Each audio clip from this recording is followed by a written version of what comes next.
আজ আমরা গোল্লা মন্দিরের উদ্দেশ্যে যাত্রা করি।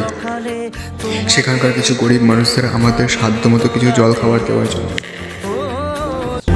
ও হারানো সকালে তোমাকে কোলে পারিনি দোলাতে, ও সে ছেলে বেলাতে পারিনি এই পথে চলতে শেখাতে। এসেছো সেই তুমি বাড়ি